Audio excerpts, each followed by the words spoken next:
various mainstream outlets are now reporting that Saudi Arabia is rumored to be the new frontrunner to host the Joshua Ruiz rematch.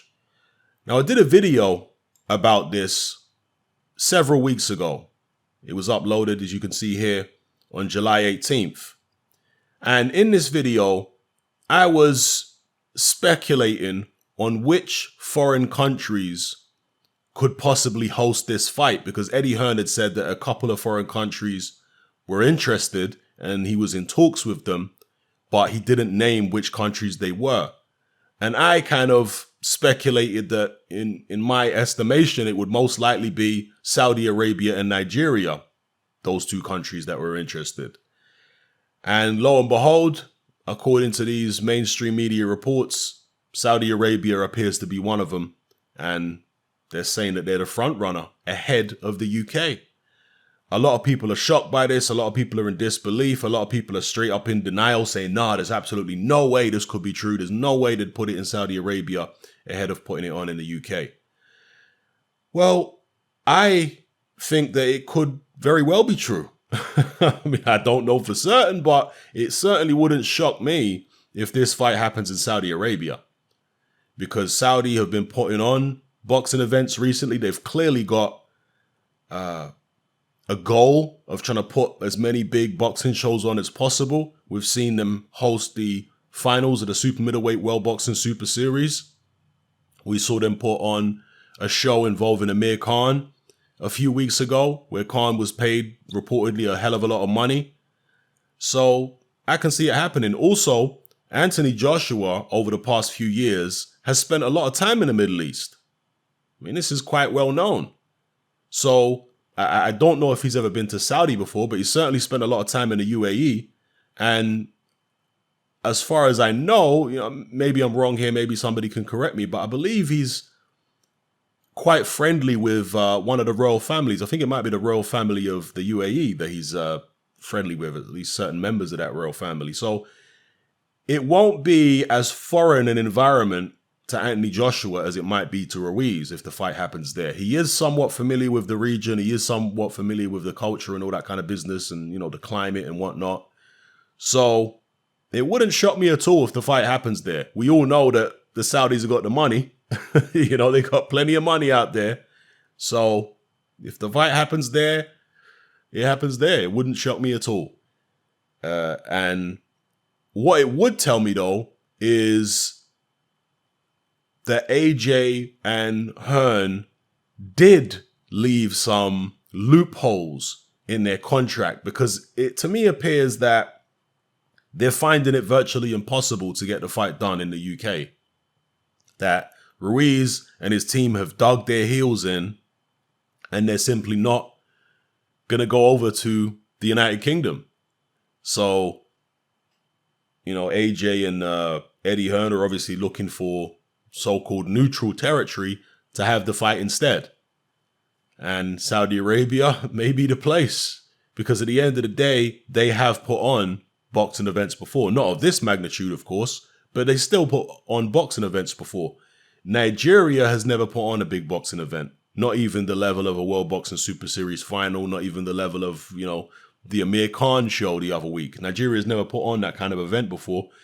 Nigeria too has money, but again, until they've done some decent sized boxing events, then you don't know whether they can do them.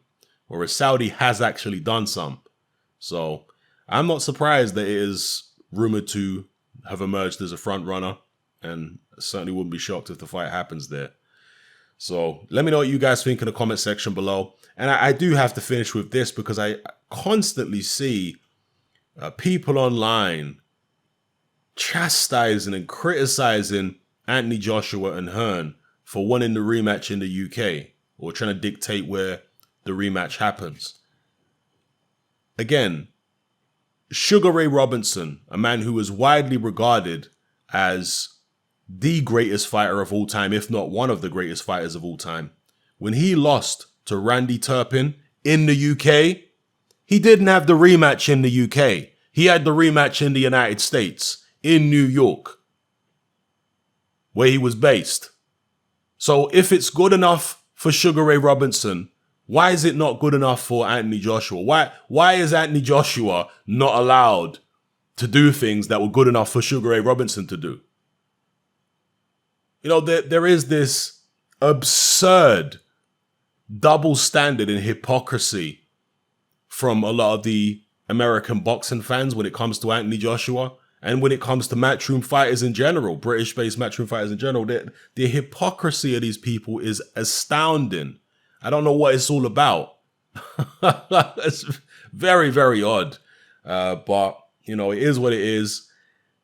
Anybody who can be fair about the situation will fully understand that AJ and Hearn have got a contract with Ruiz, which he agreed to and signed before the first fight. They gave him an opportunity in his country. And for the rematch, they stipulated in a contract that we get to dictate where it happens. I mean, there's no issue there. Maybe they left some loopholes, which Ruiz is trying to take advantage of, as he should. But from a moral point of view, I don't see why he should be morally obligated to have the fight where Ruiz wants it. It's got nothing to do with moral obligations. And even if you want to go down that route, as I've already mentioned, Sugar Ray Robinson and Randy Turpin, you know. But people just don't want to be fair somehow. Anyway, let me know what you guys think in the comment section below. It's happening, I'm out. Join me on Patreon.